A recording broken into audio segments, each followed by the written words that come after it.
புஸ்தகம்னா நான் ஏற்கனவே எழுத புஸ்தகம் அது புத்தகம் முன்னுக்கு வைத்திருக்கிறேன். அது போகிறப்ப நீங்கள் ஆளுக்கு புஸ்தகத்தை எடுத்துகிட்டு போகலாம். தமிழ் தெரியாதவங்க ரோமனைஸ் பண்ணாலே காலையில் இருக்குது. ரோமனைஸ் பண்ணியிருக்கேன். தமிழோட ரோமனைஸ் பண்ணாலே கூட எழுதியிருக்கேன். அதில் வந்து அதே நீங்கள் எடுத்துகிட்டு போகலாம். ஒரு புக்கு வந்து கொண்டு இருக்குது. மனம் ஒரு குழந்தை மனதை பற்றி அதில் நிறைய எழுதியிருக்கேன். மனதை பற்றி ஸோ அது இந்த வருஷத்தில் அது எழுதி முடிச்சுட்டு அது வெளியிடலாமே இருந்தது. சரி, இன்றைக்கி நான் முடிச்சுட்டு வழக்காக்கு போயிட்டு நாளைக்கு காலேஜ் ஊருக்கு கிளாஸ் இருக்குது. அதனால் போட்டு இருக்குது. அதுதான் பாடம் கொஞ்சம் முடிக்க. சரி, ரோமருக்கு எழுதுகிற நிருபம் 8ஆம் அதிகாரம் 14ஆம் வசனத்தை வாசிப்போம். ரோமர் 8:14. இன்றைக்கு எவர்கள் தேவனுடைய ஆவியினாலே நடத்தப்படுகிறார்களோ அவர்கள் தேவனுடைய புத்திரர்கள் எனப்படுவார்கள் என்ற ஒரு தலைப்பில் ஆவியானவராலே நடத்தப்படுகிற வாழ்க்கை பற்றி பேசுகிறோம். ஆவியானவராலே நடத்தப்படுகிற ஒரு வாழ்க்கை. 8ஆம் அதிகாரம் முழுவதுமாக நீங்கள் படித்து பார்த்தீங்கன்னா 2 பிரிவாக பவுல் பேசிக்கொண்டே வருவார். பார்க்கும்பொழுது மாம்சத்துக்குரிய காரியத்தையும் ஆவிக்குரிய காரியத்தை குறித்து 2 விதமாக பேசிக்கொண்டே வருவார். அப்படி பேசிக்கொண்டு வரும்பொழுதுதான் எவர்கள் தேவனுடைய ஆவியினாலே நடத்தப்படுகிறார்களோ அவர்கள் தேவனுடைய புத்திரர்கள் என்று வாசிக்கிறோம். தேவனுடைய பிள்ளைக்கும் புத்திரருக்கும் வித்தியாசம் இருக்கு. பிள்ளை என்பது குழந்தை பருவம். எத்தனை பேர் இயேசுவை ஏற்றுக்கொண்டார்களோ அத்தனை பேர்கள் தேவனுடைய பிள்ளையாகும்படி அதிகாரம் கொடுத்திருக்கிறோம். புத்திரர் என்று சொல்லும் பொழுது நாம் வளர்ந்த ஒரு முதிர்ச்சியான ஒரு நிலைமையை அதை காட்டக்கூடியதாக இருக்கிறது. இந்த மாத வேளையில நாம முக்கியமான ஒரு சத்தியத்தை நாம் அறிந்து கொள்ள வேண்டும். கிறிஸ்தவ உலகத்திலே வேதவசனம் சொல்லுகிற பிரகாரம் அநேகர் வந்து முந்தினவர் பிந்தினாங்க, பிந்தினவர் முந்தி போறாங்க. அந்த மாதிரி சூழ்நிலை இன்னைக்கு உருவாயிருச்சு. அப்ப நம்முடைய வாழ்க்கையிலே கிறிஸ்துவ ஜீவியத்திலே நாம் வந்து ஒரு அனலும் இல்லாமல் ஒரு குளிரும் இல்லாமல் கிறிஸ்தவ வாழ்க்கையை வாழ முடியாது, வாழவும் கூடாது. ஏன் அப்படி வாழக்கூடாதுன்னு சொன்னாக்கா, நமக்குள்ளே இருக்கிற பரிசுத்த ஆவியானவர் நமக்கு வந்து இந்த உலகத்திலே எல்லாவற்றையும் ஜெயிக்கக்கூடிய அந்த வல்லமை நமக்குள்ள தேவன் வைத்திருக்கிறார். பாவத்தை மேற்கொள்ளக்கூடிய வல்லமை, சோதனைகளை மேற்கொள்ளக்கூடிய வல்லமை, பிரச்சனைகளை மேற்கொள்ளக்கூடிய வல்லமை, எல்லாவற்றையும் நாம் மேற்கொண்டு கிறிஸ்தவ வாழ்க்கையில் இந்த உலகத்தில் ஒரு வெற்றிகரமான ஒரு கிறிஸ்தவ வாழ்க்கை வாழ வேண்டும் என்பதுதான் தேவ சித்தம். அதனால்தான் 1 யோவான் 4:4 வாசிக்கும் போது இந்த உலகத்தில் இருக்கிறவர்களை காட்டிலும் நமக்குள்ள இருக்கிற ஆண்டவர் மகா பெரியவர் என்று சொல்லலாம். வசனத்தில் நிறைய காரியங்களை வாசிக்க ஆரம்பிக்கிறோம். ஆனால் கிறிஸ்தவ வாழ்க்கையிலே நாம் பார்க்கும் பொழுது இந்த ரோமர் 8:14 பிரகாரமாக நாம் தேவ ஆவியினாலே நடத்தப்படுகிறோமா? தேவ ஆவியினாலே நடத்தப்படுகிற அனுபவங்கள்லாம் வித்தியாசமானது. தேவ ஆவியிலே நடத்தப்படுகிற மனிதன் வித்தியாசமான ஒரு மனிதனாக காணப்படுவான். அதனால்தான் பவுல் சொல்றாரு, நாம் கர்த்தருடைய ஆவியானவராலே நடத்தப்பட வேண்டும். அப்ப தேவ ஆவியானவராலே நாம் நடத்தப்பட வேண்டும் என்றால் நாம் என்ன செய்யணும்? என் வாழ்க்கையில் ஆவியான இருக்கிறார் உண்மைதான். ஆனால் ஆவியானவர் மூலமாக நான் வாழ்க்கையை நடத்துகிறேனா அல்ல நடத்தப்படுகிறேனா? பரிசுத்த ஆவியானவர் எனக்குள்ள இருந்து கிரியை செய்கிறாரா? பரிசுத்த ஆவி எனக்குள்ள இருந்து பேசுகிறாரா? ஆவியானவர் எனக்குள்ள இருந்து உணர்த்துகிறாரா? அப்படியெல்லாம் என் வாழ்க்கையில் வரக்கூடிய தடைகளை எல்லாம் நான் மேற்கொள்கிறேனா, ஜெயம் கொள்கிறேனா என்பதை நாம் சிந்தித்து பார்க்க வேண்டிய காரியமாக இருப்பதை அறிந்து கொள்கிறோம். இதில் சில காரியங்களை எடுத்து பேசலாம் என்று எண்ணுகிறேன்.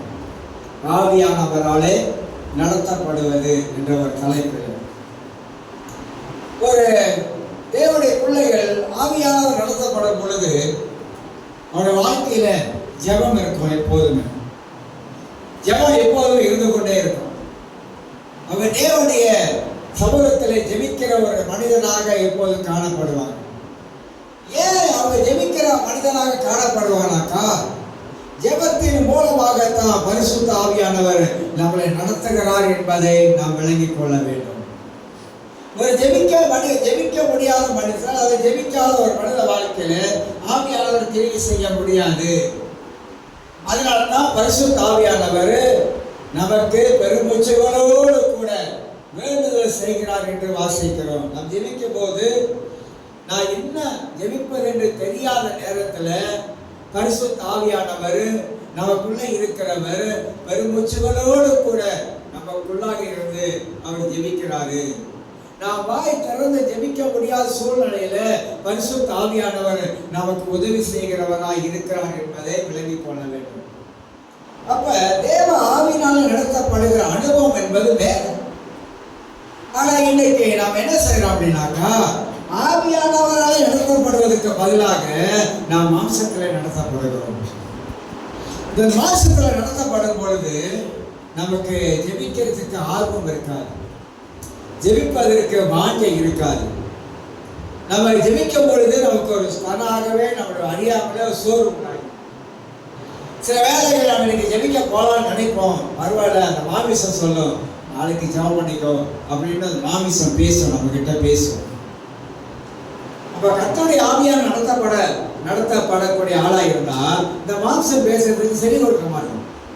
படைகளுடைய வாழ்க்கையில இந்த மாம்சத்துக்கு இடம் கொடுக்கிறதுனால ஆவியானவரால் நடத்தப்பட முடியல. அதைத்தான் இன்னைக்கு நம்ம சில காரியத்தை நாம் எடுத்து பார்க்கிறோம். ஜெபம், பரிசுத்த ஆவியானவர் நம்மளை ஜெபிக்க சொல்லுகிறார். இயேசுடைய வாழ்க்கையை கொஞ்சம் அலசி பாருங்க. இயேசு ஜெபிக்க வேண்டும் என்பது அவசியம் கிடையாது, ஆனால் அவர் ஜெபிக்கிறார். ஏன் ஜெபிக்கிறார்? அவருக்கும் பிதாவுக்கும் இருக்கக்கூடிய உறவை நாம் அறிந்து கொள்ளுகிறோம், நெருக்கமான உறவை அறிந்து கொள்ளுகிறோம். அவர் ஜெபிக்கும் பொழுது அநேக காரியங்கள் அவருக்குள்ள இருக்கிற பரிசுத்த ஆவியானவர் வெளிப்படுத்தி காட்டக்கூடியவனாக இருக்கிறார். இயேசு உலகத்தில் 100% மனிதனாக இருந்தார், 100% தெய்வீக தன்மையிலே இருந்தார் என்பதை அறிந்து கொள்கிறோம். அவருக்கும் களைப்பு இருந்தது, அவர் சாப்பிட்டாரு, ஊழை செய்தாரு, பல காரியங்கள் செய்தார். ஆனால் அவருக்கு வரக்கூடிய சோதனை எல்லாம் அவர் மேற்கொள்ளக்கூடியவராக இருந்தார். லூக்கா 4ஆம் அதிகாரம் 1ஆம் வசனத்தை வாசிங்க. லூக்கா 4:1 நினைக்கிறேன், வாசிங்க. இயேசு பரிசுத்த ஆவியினாலே நிறைந்தவராய் யோர்தானை விட்டு திரும்பி ஆவியானவராலே வனாந்திரத்திற்கு கொண்டு போகப்பட்டார். பாருங்க, இயேசு பரிசுத்த ஆவியானவராலே நிறைந்து, வாசிக்கும். இந்த நிறைவு என்பது ரொம்ப பேர் வேறு விதமாக நினைக்கிறாங்க. பரிசுத்த ஆவியானவருடைய நிறைவு எல்லாரும் என்ன நினைக்கிறாங்கனாக்கா, அந்நிய பாஷை பேசுறாக்கா எனக்குள்ள பரிசுத்த ஆவி இருக்கிறாங்க அப்படின்னு. அப்ப எனக்குள்ள பரிசுத்த ஆவி இருப்பதற்கு அடையாளம் என்ன? அந்நிய பாஷைன்னு ரொம்ப பேர் அப்படி நினைச்சிட்டு இருக்காங்க. இல்லைங்க, அந்நிய பாஷை பேசுவது என்பது ஒரு கிஃப்ட், ஒரு வரம். பைபிள் சொல்றது 2ஆம் அதிகாரத்துல அது ஒரு வரம். அது இருக்கிறதுனால ஆவியானவர் எனக்குள்ள இருக்கிறார் என்பதை நம்ம நம்பி ஏமாந்துடக்கூடாது. ஆவியானவர் எனக்குள்ள இருக்கிறாருன்னா எனக்கும் பரிசுத்த ஆவியானவருக்கும் தொடர்பு இருக்குதா? அதுதான் முக்கியமான ஒரு காரியம். இந்த ஆவியிலே வாழுகிற வாழ்க்கை வேற, வித்தியாசமான ஒரு வாழ்க்கை. ஆவியானவர் நம்மை கொண்டு செய்கிற காரியங்கள் வித்தியாசமான காரியங்கள். இதை நல்லா புரிஞ்சுக்கணும். ஆக அந்நிய பாஷை பேசுவதனால பரிசுத்த ஆவியானவர் எனக்குள்ள இருக்கிறார் என்பது அர்த்தம் அல்ல.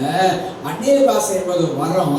ஆனா அந்நிய பாஷை மூலமாக எனக்குள்ளாக இருக்கிற பரிசுத்த ஆவியானவரை அனல் மூட்டி வைத்துக் கொள்ள முடியும்.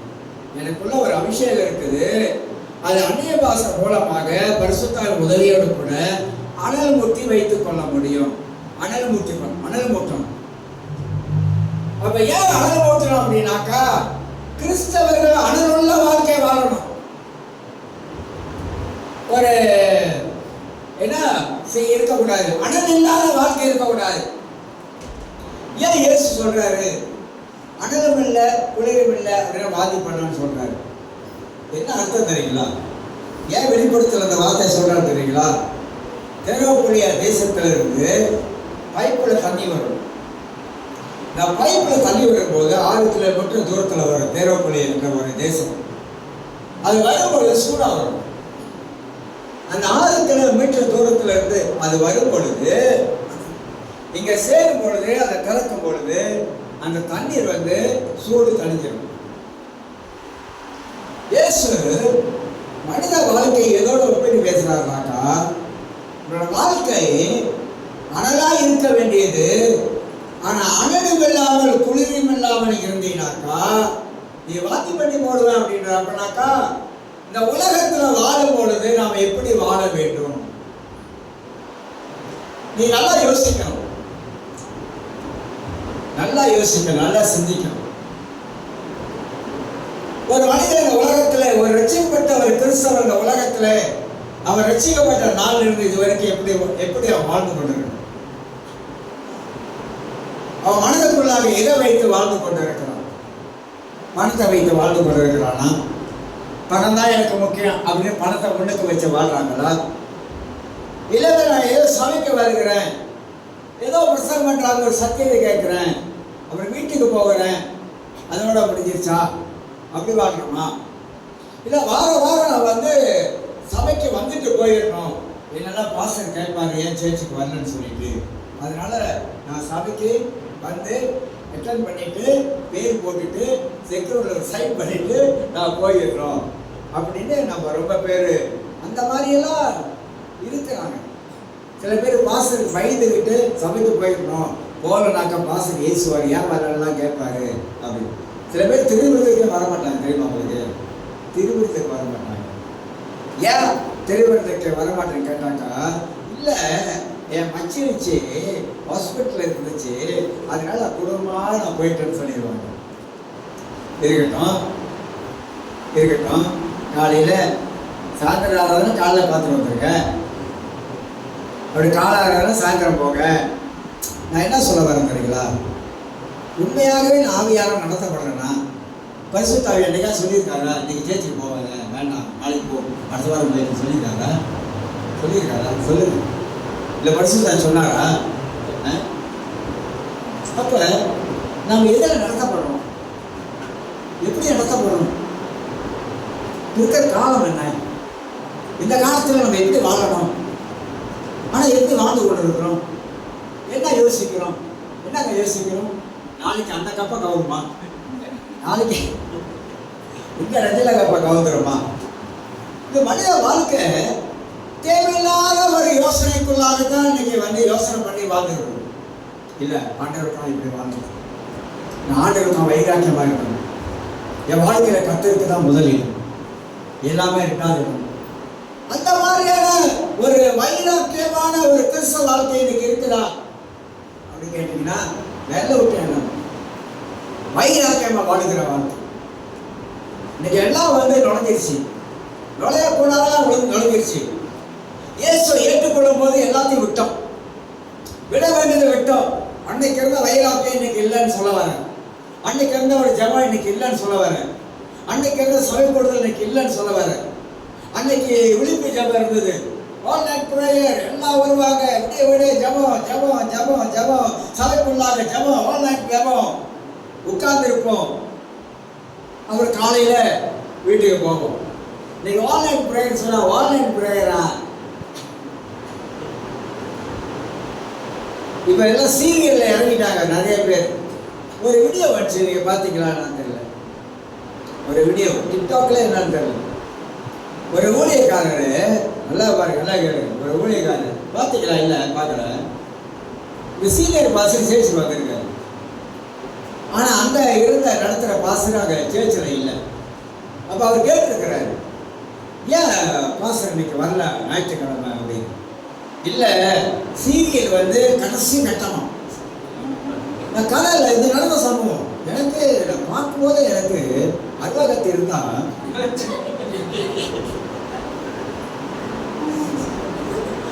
சீரியல் கடைசி கட்டமா முடிய போதான் ஆராதனை விட்டுட்டு விட்டுட்டு மக்களுக்கு சத்தியத்தை போதிக்கிறத விட்டுட்டு வீட்டுல போய் சீரியல் பார்த்து எடுத்தாராம். நடந்த சம்பவங்க. இந்த மாதிரி இருக்கும். சொல்லுங்க பார்க்கலாம். இப்படி இருக்கலாமா? அப்ப அவருக்குள்ள ஆவியானவர் இருக்கிறாரு. சொல்லுங்க. உலகத்தை விட்டு வந்தோம், எல்லாத்தையும் விட்டு வந்தோம், வேலையை விட்டு வந்தோம், சம்பாதிக்கிறதுக்கு வந்தோம், தியாகம் பண்ணோம், பல காரியம் செய்ய ஆரம்பித்தோம். ஆனா இன்னைக்கெல்லாம் எப்படி தெரியுங்களா? ஜாலியோ சுக்கானம், நிமிதாவான புனிதா பூமி அப்படி ஆயிடுச்சு. காசு இல்ல ஒன்றும் இல்லை. இப்ப புரியுதா உங்களுக்கு? காசு இல்லைன்னா ஒன்றும் இல்லை. பணம் தான் ஊழியம் ஆயிடுச்சு. இன்னைக்கு பணம் இல்லைன்னா இல்லை. எல்லாத்துக்கும் மெயினா இன்னைக்கு இந்த பேய் பணத்துல உள்ள உட்கார்ந்துக்கிட்டு எல்லாத்தையும் சீரடிக்கிறான். அதுதான் பவுல் தீமோத்தேயுக்கு சொல்லும் பொழுது, பண ஆசை எல்லா தீமைக்கும் மேலானது. பணம் தேவை, பணம் தேவை. ஆனா பண ஆசை எல்லா தீமைக்கும் மேலானது. மனிதன் இருக்கிறத விட்டுட்டு பறக்கிறதுக்கு போறான். இருக்கிறத விட்டா பறக்கிறது வர அதுக்கு போக ஆரம்பிக்கிறான். இல்ல, மனித வாழ்க்கை சரியாக சிந்தித்து வாழ வேண்டிய வாழ்க்கை. என்னை பரிசுத்த ஆவியானவரால நான் நடத்தப்படுகிற ஒரு அனுபவத்துக்குள்ள இருந்தாக்கா ஆதியிலே விட்டதே நான் இன்றைக்கு செய்ய ஆரம்பிக்கிறேன். ஆதியில இருந்த துடிப்பு இன்னைக்கு இல்லாம போயிடுச்சு. ஆதியில நமக்கு இருந்த அந்த வேகம் இன்னைக்கு இல்லாம போயிடுச்சு. கொஞ்சம் அப்படியே கொஞ்சம் பின்னால அவருடைய சிந்தனைகளை பின்னால ஒரு மூளை இருக்குல்ல, அதுல வச்சு யோசிப்பாங்க. எப்படி இருந்தேன் நான் சேர்ச்சில, என்ன மாதிரி நான் இருந்தேன் சேர்ச்சில, எப்படியெல்லாம் நான் பாட்டை நடத்தினேன் சேர்ச்சில, சேர்ச்சில எவ்வளவு ஈடுபாடா இருந்தேன். இன்னைக்கு என்னமா போயிட்டேன், அதான் எங்கேயா போயிட்டேன் அப்படின்னா, எங்கேயோ போயிட்டேன், எங்கேயோ தூரமா போயிட்டேன். ஏன் தூரமா போயிட்டேன், எதனால தூரமா போயிட்டேன்? நம்ம சேர்ச்சி பேர் என்னது? இயேசு நேசிக்கிறார்.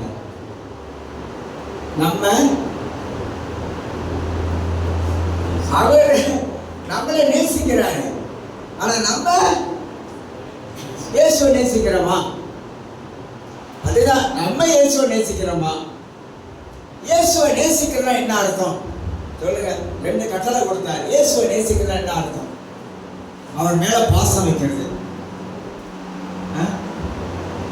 வீட்டில் இருக்காங்க, வீட்டுக்காரர் இருக்காரு, மனைவியை ரொம்ப நேசிக்கிறாரு அப்படின்னா அவர் என்ன பண்ணுவாரு? அவளுக்கு பிறந்த நாள் வந்தா, மற்ற ஏதாவது வந்துச்சுன்னா அந்த பாசத்தை வெளிப்படுத்தி காட்டுவார். இப்ப எல்லாம் யோசிக்கிறீங்க, நீங்க எல்லாம் பார்த்து சொல்றீங்க. எங்க வீட்டுக்காரர் கேட்டு பாருங்க, பிறந்த நாளே மறந்துட்டு உட்கார்ந்துருக்காரு. ஓ, உனக்கு இன்னைக்கு பிறந்த நாளா? எனக்கு தெரியாம போச்சு. அப்படியே வேண்ட உலகத்துல வாழ்றோம். இன்னைக்கு அந்த இயேசுவை மேல வைக்கிற அந்த பாசம் இல்லாம போயிடுச்சு.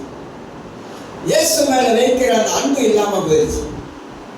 அப்ப நான் ஆண்டவரை உண்மையா நான் அன்பு கூர்ந்தா, நேசித்தனாக்கா, நான் தேவ ஆவியினாலே நடத்தப்படுவது நிச்சயம். சத்தியத்தை நிறைய கேட்கிறோம், இல்லைன்னு சொல்லல.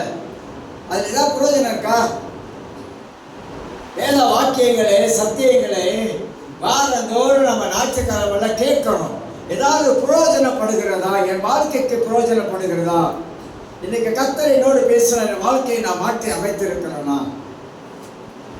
ஒவ்வொரு நாளும் என் வாழ்க்கையில ஆவியானவர் மூலமாக நடத்தப்பட்டு கொண்டே இருக்கிறேனா? ஆவியான் சொல்றாரு, இதை செய்யாத, அதை செய்யாத அப்படின்னு ஒரு உணர்த்துதலோட என் வாழ்க்கையை நடத்துறேனா? இதெல்லாம் ஒரு ரொம்ப ரொம்ப முக்கியமானது. வாழ்க்கையில வளர்ந்து வருகிற பருவம் ஒன்று இருக்குது. 30 வருஷம் கிறிஸ்தவன்னு சொல்றதல்ல, ஆனா 30 வருஷத்துல நான் எவ்வளவாக வளர்ந்து இருக்கிறேன்,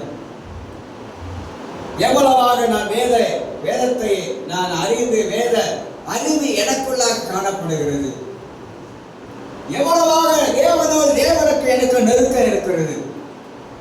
ஏனோக்கு குடும்பம் இருந்ததுதான் தேவனோடு நடனம் அப்படி போயிட்டு. பைபிளை பாருங்க, எல்லாருமாக கடவுளோடு நடந்த மனிதர்களை கொஞ்சம் பாருங்க எப்படி இருந்தாங்க. கடவுளோடு நடக்கிறவர்கள் தேவ ஆவினால் நடத்தப்படுகிறார்கள். தேவ ஆவினால் நடத்தப்படுகிறவர்களுடைய வாழ்க்கையில பெரிய மாற்ற வித்தியாசத்தை பார்க்க முடியும். ஏன்னா பரிசுத்த ஆவியானவர் ஒரு மனிதருக்குள்ளாக இருந்து வேலை செய்து கொண்டே இருக்கிறார். டெய்லி வேலை செய்து கொண்டே இருக்கிறார். நான் சபைக்கு போனேன், அம்பாள் சபை கூட ஆள் ரொம்ப குறைவா இருந்தாங்க. சேர்ச்சி வரலாம் மனசுக்கு ரொம்ப கவலையாக. ஒரு ஊழியக்காரனுக்கு எதுக்கு சந்தோஷம் மகிழ்ச்சி கொடுக்கும்? மக்கள் எல்லாம் திருச்சபைப்பாங்க, அதுதான் சந்தோஷம். அவங்க சபைக்கு வரலன்னா ஒரு கவலை வந்துடுது. உண்மையை சொல்றேன், ஒரு கவலை வந்துடுது, ஒரு மனபாரம் வந்துடுது. ஏன் நமக்கு மனபாரம் வருதுன்னா, வாரத்துல ஒரு நாள் ஞாயிற்றுக்கிழமை ஆராதனை, அந்த ஆராதனை தேவனுக்குரியது, அந்த நாள் தேவனுக்குரியது. அந்த நாளை கொடுப்பதற்கு தவறுகிறார். அப்ப தேவ ஆவியானவர் என்னை நடத்தும் பொழுது அவர் முதலாவது எனக்குள்ள இருந்து செயல்படுகிறார். ஜெபத்தோடு ஐக்கியம் பண்ண வைக்கிறார். ஜெபத்தோடு ஐக்கியம் பண்ண வைக்கிறார். வீட்டில் இருக்கா கேட்டுப்பாங்க, படுத்துக்கிட்டே இருப்பாங்க. அது 12 மணியோ 1 மணியோ சாமி வச்சுருப்பாங்க. எங்கே போகிறீங்க?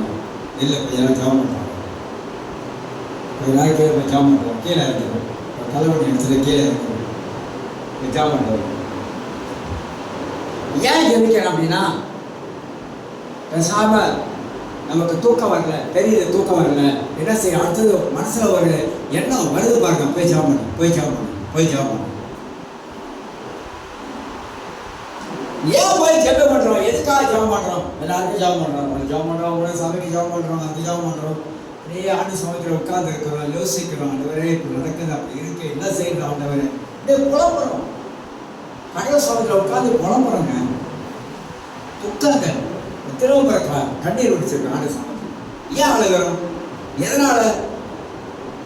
அப்ப ஆவியானவர் நம்மளை எப்படி நடத்தி கொண்டு போறாரு என்பதை விளங்கிக் கொள்ள வேண்டும். கிறிஸ்தவர்களுக்கு நிறைய போராட்டம் இருக்குங்க, கிறிஸ்தவர்களுக்கு நிறைய எதிர்ப்பு இருக்குங்க.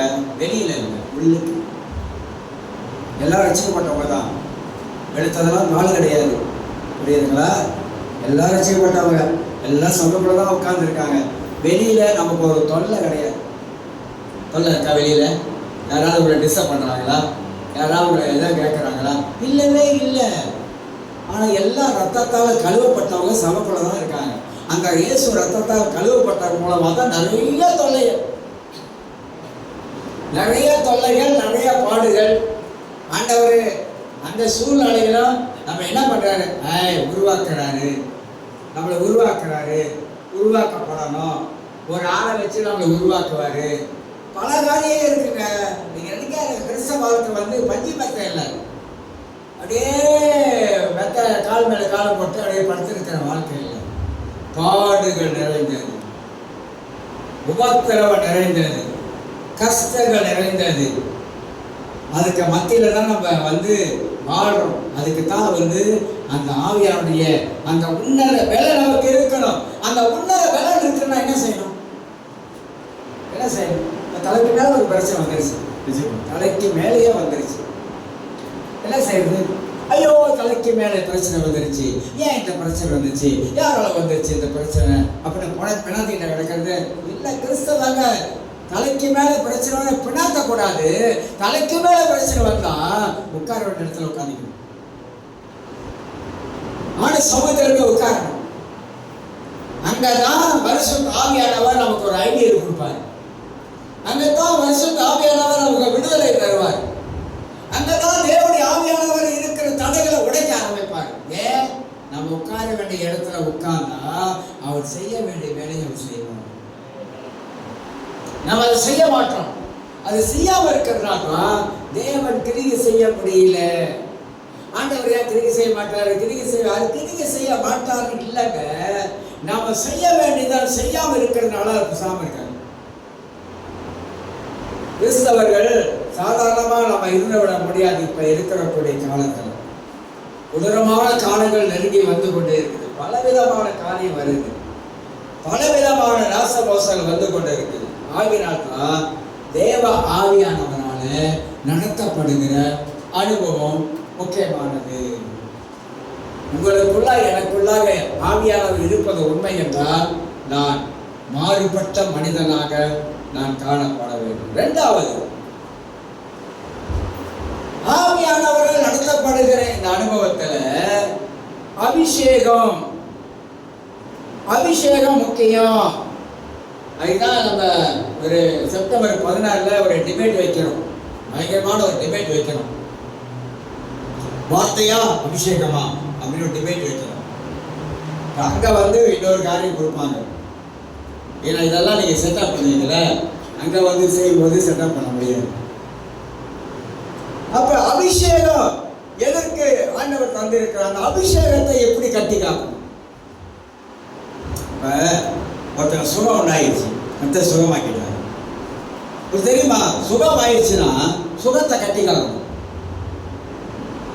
பேர் சொல்றாங்க, இல்ல நல்ல சுகமாயிருச்சு ஆனா திருப்பி வந்துருச்சு. ஏன் வந்துருச்சுமா? அந்த சுகத்தை நீங்க கட்டி சுகத்தை நம்ம கட்டி காக்கிறதுக்கு பைபிள்ல வழிமுறை இருக்குது, அதுக்கு ஜெபம் இருக்குது, அதுக்கு வேதவசனம் இருக்குது. அதுதான் அந்த சுகத்தை கட்டி காக்கிறது, இல்லைன்னா பிசாசு தட்டிடும். அவ அபிஷேகத்தை கட்டி காக்கணும். உங்களுக்குள்ள எனக்குள்ளாக ஒரு அபிஷேகம் இருக்குது. எல்லாரும் அபிஷேகம் பண்ணப்பட்டோம் தானே?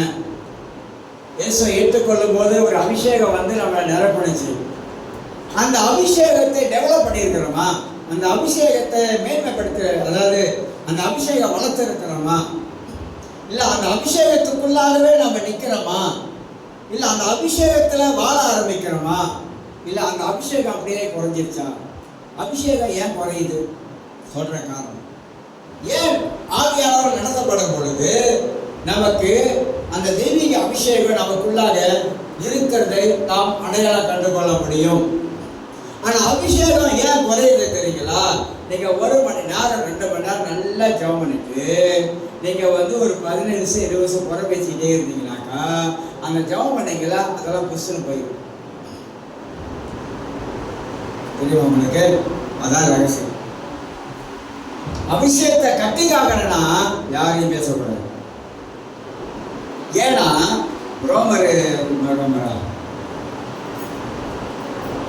மத்தேயு 7ஆம் அதிகாரம் 1ஆம் வசனம் வாசிங்க. மத்தேயு 7ஆம் அதிகாரம் 1ஆம் வசனம். நீங்கள் குற்றவாளிகள் என்று தீர்க்கப்படாதபடிக்கு மற்றவர்களை குற்றவாளிகள் என்று தீர்க்காதீர்கள். மலப்பிரசங்கம். இயேசு மலப்பிரசங்கத்தில் அழகா சொல்றாரு, நீ மற்றவர்களை குற்றவாளிகளை தீர்க்காதப்பா அப்படின்றாரு.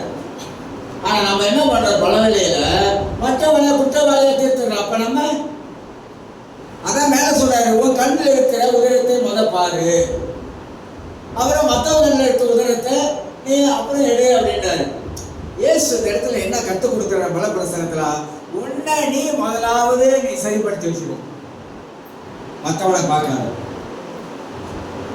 ஏன் நம்ம மற்றவனை பார்க்கணும்? நம்மளோட சொல்ல தெரியல, தாமுதுவே தனக்கு எட்டி பார்க்க நேரம் இல்லையா அப்படின்னு சொல்லுவாங்க தமிழ்ல.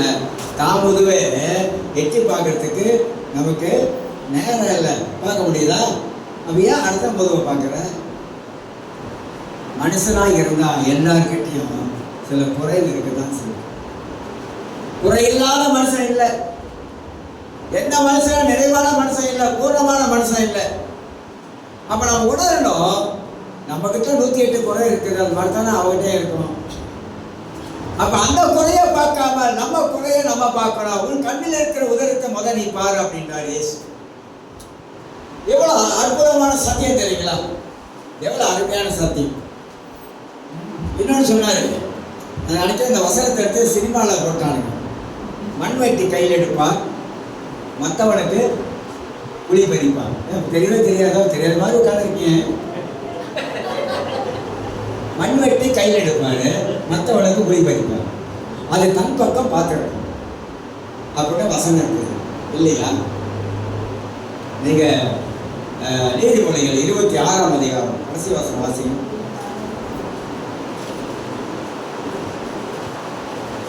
நீதிமொழிகள் 26 கடைசி வசனம் வாசிங்க. கள்ளனாவு தன்னால் கிளேசப்பட்டவர்களை பகைக்கோ இல்லையா? நீதிமொழிகள் 26 கடைசி 28 27 வாசகம் வெள்ளாட்டு பால் இல்லையா? மணி 26 27 படுகொடியை வெட்டுகிறவன் தானே அதில் விழுவான், கல்லை புரட்டுகிறவன் மேல் அந்த கல் திரும்ப விழும். படுகொடியை வெட்டுகிறவன் தானே அதில் விழுவான். இதை எடுத்துதான் அந்த பாட்டு எடுத்தாங்க. நீதிமொழிகளில் சில அற்புதமான வார்த்தைகள்லாம் இருக்குங்க. நம்ம யோசிக்க வேண்டிய வார்த்தைகள், நாம் சிந்திக்க வேண்டிய வார்த்தைகள், நாம் சவடு செய்யாதபடி நம்ம தடுக்கக்கூடிய வார்த்தைகள் நீதிமொழிகள் நிறைய இருக்குது. அப்ப கிறிஸ்தவர்களுடைய வாழ்க்கையில நம்ம யாருக்கும் என்ன பண்ணக்கூடாது, யாருக்கும் குழியை வெட்டக்கூடாது. ஏன்னா அந்த குழி நம்மளை பார்க்குது. நம்மளை பார்க்கறதுனால நம்மள ஒரு நாள் பின்னால வேற ஒருத்தன் வெட்டிடுவான். நாம இன்னைக்கு இன்னொருத்தருக்கு வெட்டணுமாக்கா நமக்கு இன்னொருத்தன் வெட்டுறதுக்கு ரெடியா இருக்கிறான் அப்படின்னு மனசுல வச்சுக்கணும்.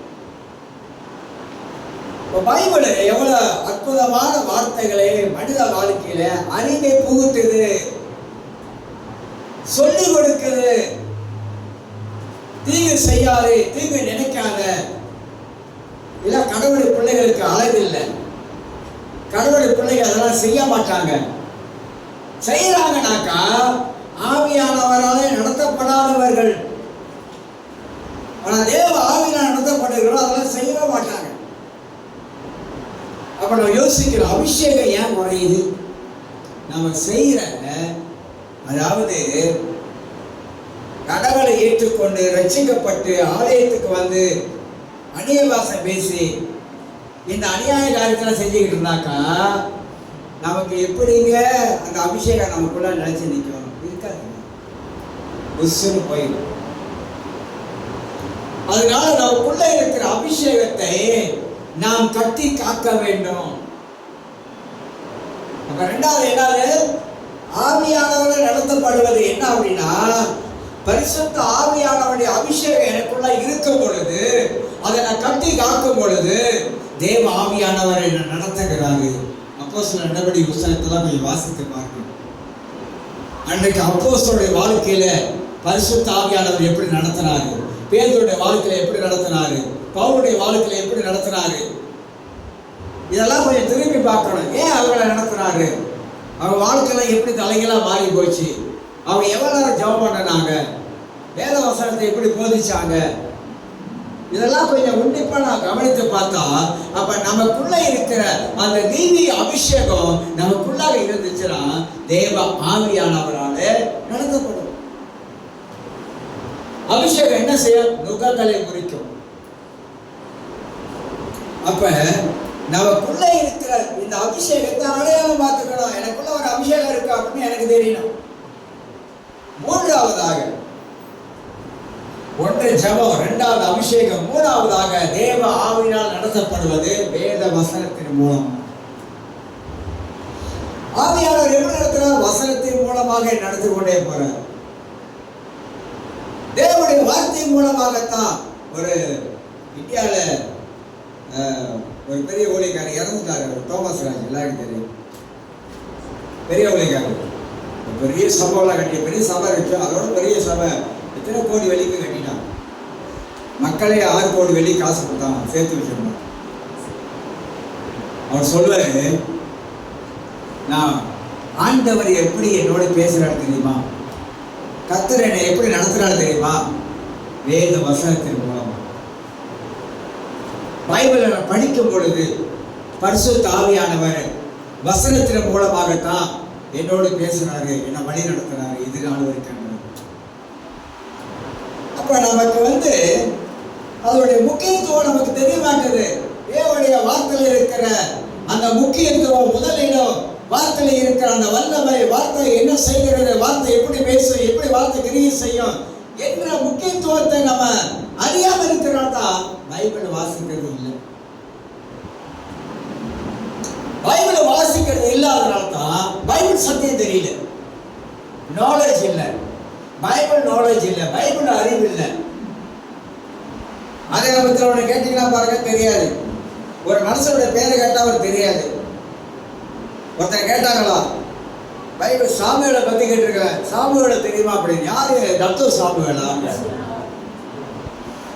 பைபிள் இருக்கு சாமுவேலை தெரியல, ஆனா பூமியில வாழ்ந்த டாக்டர் சாமுவேலை தெரியும். செப்பானியா புஸ்தகம் திருப்பு அப்படின்னா அவன் காதல என்ன உனக்கு செத்த நாயான்னு கேட்டுதான். அந்த மாதிரி ஆட்கள்லாம் இருக்கிறாங்க. இப்ப நான் என்ன சொல்ல வரேன்னா, நீங்களும் நானும் தேவ ஆவியினாலே நடத்தப்படுவது உண்மை என்றால் பைபிளை வாசிக்காம இருக்க மாட்டோம். கடவுளுடைய வார்த்தை வாசிக்காம இருக்க மாட்டோம், எடுக்காம இருக்க மாட்டோம், அதுல நம்மளோட மனதை பதிக்க விடாம இருக்க மாட்டோம். வாசிக்க ஆரம்பிப்போம், விட மாட்டோம். ஆவியானவர் சொல்லுவாரு பைபிள் எடு, பைபிள் எடு, படி படின்னுவார். நான் எத்தனோ முறை அனுபவத்தை நான் அனுபவிச்சிருக்கேன். உட்காந்துக்கிட்டே இருப்பேன். அன்னைக்கு காலையில் கொஞ்சம் வேலையாகிடும். எனக்கு காலையில் 2 வேலை கரெக்டாக செய்வேன். ஜபத்தை முடிச்சிருவேன், பைபிள் படிக்கிறது முடிக்கும். 2 வேலை கரெக்டாக செய்வேன், அதுதான் மற்ற வேலை செய்வேன். சில காரியத்தில் எங்கேயா போடனாக்கா ஜபம் முடிச்சிருவேன், பைபிளை படிக்கிறதுக்கே விட்டுருவேன். அப்போ சாயந்தரம் டைம் இருக்குல்ல, உட்கார்ந்துருப்பேன். எனக்குள்ள ஒரு குரல் வரும், பைபிள் எடுத்து படிக்கணும். அப்ப ஆவியானவர் எப்படி நடத்தப்படுறோம்? அப்ப பைபிளை யார் படிக்க சொல்றா? தேவ ஆவியானவர் எடுத்து படிக்க சொல்றாரு. இந்த அனுபவம் நமக்கு பெற்றுக்கொள்ளணுங்க. சும்மா நேரத்தை நம்ம பல விதத்துல நேரங்களை நான் வீணடிக்கிறோம், பல விதங்களை நேரத்தை செலவு பண்ணுகிறோம். டிவி பார்க்க வேணாம்னு சொல்லவே மாட்டேன், பாருங்க, அது நமக்கு தேவைதான், அவசியம்தான். என் வீட்டில் பெரிய டிவி மாட்டி வச்சிருக்கேன், அது ஓடாது. ஓடாது, உண்மையே சொல்றேன், கேட்டு பாருங்க, ஓடாது. பாருங்க, அதெல்லாம் தப்புன்னு சொல்லல. பிள்ளைங்க இருக்காங்க, கொஞ்ச நேரம் மைண்ட் ஃப்ரீயாக இருக்கிறதுக்கு பார்க்கணும், நல்லதுதான். ஆனால் அதுக்கு கொடுக்குற நேரத்தை பைபிள் கொடுக்குறீங்களா? அதான் கேட்குறாங்க. அதுக்கு கொடுக்குறவங்க முக்கியத்துவம், ஆனால் பைபிளுக்கு முக்கியத்துவம் இருக்கா? டெய்லி பைபிள் வாசிக்கிறோமா? டெய்லி எடுக்கிறோமா?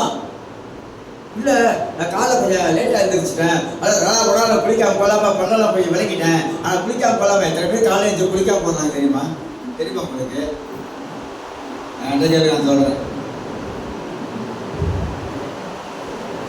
ஏன்னா வேலைக்கு நேரம் ஆச்சா, குளிக்கிறதுக்கு குளிச்சுமா நேரம் ஆகிடும். அதனால் பல்ல மட்டும் விளக்கிட்டு, அப்புறம் ஃபேஷியல் புதுசு புதுசுன்னு அடிச்சுக்கிட்டு, பவுடர் கழுத்தெல்லாம் போட்டுக்கிட்டு ஒரே மட்டும் ஓடிடுது. அப்போ பாருங்க எப்படி இருக்கு. குளிக்காம போகக்கூடாதுங்க.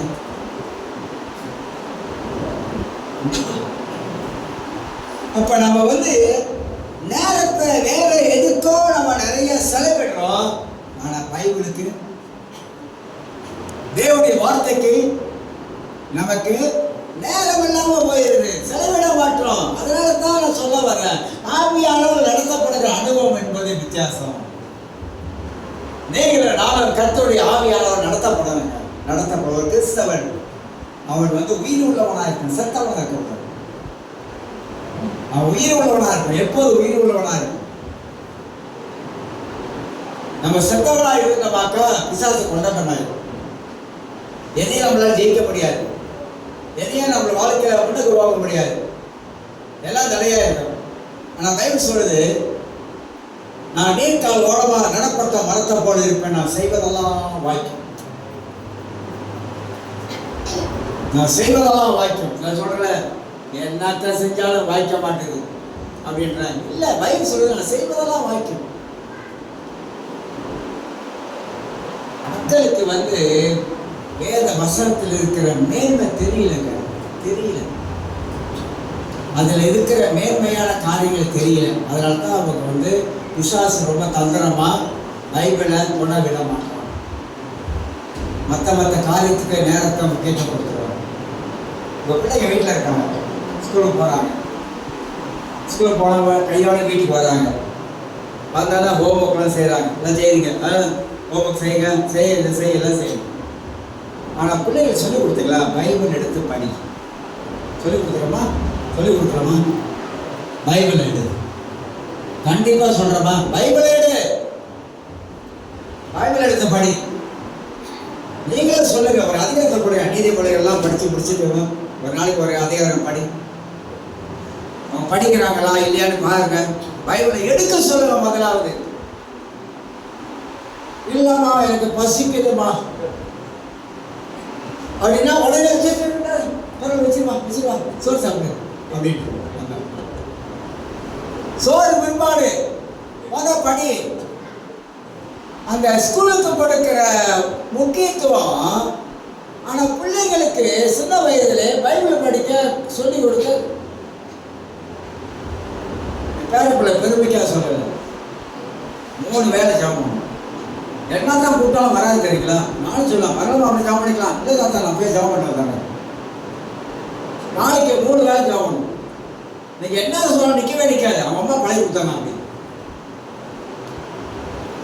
முதல்ல போவோம் உட்கார். நான் பார்த்துருக்கேன், அதை கழுத்தை லேசாக பார்ப்பேன், பைபிளை படிக்கணும். அப்புறம் ஆராதனை பண்ணாதே பைபிள் ஃபோனில் பாட்டை போட்டுக்கிட்டு ஆராதனை பண்ணோம். ஒரு நாளைக்கு 3 வேலை. பிள்ளைகளுக்கு பிள்ளையா இருக்கும் போது நம்ம கடவுளை குறித்த வேதத்தை குறித்த காரியத்தை அவங்களுக்கு கற்றுக் கொடுக்கணுங்க. அப்படியே விட்டுறது, தண்ணி தெளிச்ச மாதிரி விட்டுறது. அது வளர என்ன வேலை சொல்றேன், என்ன நீ படிச்சியா? அப்படிதான் கேட்பாங்க. என்ன வேலை சொல்ற, நீ படிச்சியா? என்ன கேட்கற? சும்மா என்னையே சொல்லிட்டு இருக்கிற. பைபிள் படிச்சாரு. நீ படிச்ச ஒரு நாள் கூட பார்க்கலையே நானு. போச்சா போச்சு ஆச்சு. அப்பா கேட்டா அப்பாவை சொல்லுங்க, என்னவா பைபிள் படிக்கிறோம், நீங்க படிச்சீங்களாப்பா இன்னைக்கு அப்படின்னு கேட்டா மூக்கா குடிச்சாங்களா? அப்படிதானே அவ பிள்ளைகள தெரியுது. அவனை கேட்டுச்சுன்னா நமக்கு எப்படி இருக்க சொல்லுங்க பார்க்கலாம். எல்லாம் யோசிக்கிறீங்க, போச்சுரா எல்லாத்தையும் போட்டு உடச்சு உடைக்கல. உண்மையை பேச அதுதான் உண்மையா வாழும். கடவுள் வார்த்தையை எடுத்து கையில் வச்சு எடுத்து கூட்டியாவது படிச்சிருக்கு. அதில் தான் அந்த விஷயம் காப்ப தேவ ஆவியினாலே நடத்தப்படுகிற அனுபவம் வேற. அப்ப எனக்குள்ளாக இருக்கிற ஆவியானவர் என்னை எப்படிலாம் நடத்துகிறாரு. இதுல தேறி வந்துட்டோன்னு வச்சுக்கோங்களேன். இதுல தேறி வந்துட்டோம் அப்படின்னாக்கா அப்பதான் உங்களுக்கு தெரியும் அதோடைய மகிமையை, அதோட ருசி. சொல்றமா இல்லையா? கோழிக்கறி ரொம்ப ருசியா இருக்கு, யாரு வச்சா? கோழிக்கறி ருசிங்க. ஆமா, ருசி கொடுத்தது யாரு? ருசி கொடுத்தது யாரு? சமைச்சவங்களா? இல்ல, போட்ட உப்பு. அந்த கொஞ்சோண்டு உப்பத்துக்கு போட்டீங்கல்ல, அந்த உப்பு தான் கறிக்கு ருசி கொடுத்துருக்கு. அதை பத்தி என்னைக்கா பேசிக்கிங்களா? உப்பே மீன் கறி எவ்வளவு ருசியா இருக்குது, உப்பே உமக்கு நன்றி உப்பேன்னு சொல்லிருக்கல. உப்பை பத்தி இல்ல, சொன்னதே கிடையாது. யாரு வச்சாங்க? அம்மா வச்சாங்க, ருசியா வச்சிருக்காங்க. ஆமா, ருசியா தான் வச்சிருக்காங்க. ருசி கொடுத்தது உப்பு. ஆனா அதை மறந்துட்டோம், அது சொல்லவே மாட்டோம். என்னைக்காவது சொல்லியிருக்கா? சொல்ல கொஞ்சம் கூட போனா கைக்குது உப்புல, என்ன கூட போட்டீங்களா? மனித வாழ்க்கையும் அப்படித்தாங்க. மனித வாழ்க்கையாக கிறிஸ்தவ வாழ்க்கையில தேவ ஆவியானவர்கள் நடத்தப்படும். சும்மா வீட்டில் உட்கார்ந்து இருக்கும்போது கொஞ்சம் அப்படியே தியானிச்சு பாருங்க. உட்கார்ந்து அப்படியே யோசிங்க, வேற எதெல்லாம் யோசிக்காதீங்க. ஆனால் கடவுளை குறித்து போய் யோசித்து பாருங்க, வேதத்தை குறித்து போய் யோசித்து பாருங்க. பரிசுத்த ஆவியானவர் நம்மளை அற்புதமாக நடத்தி கொண்டு போவார். எல்லாரும் எழுதியிருக்கோம். நன்றி ஆண்டவரே. நன்றி தகப்பனே.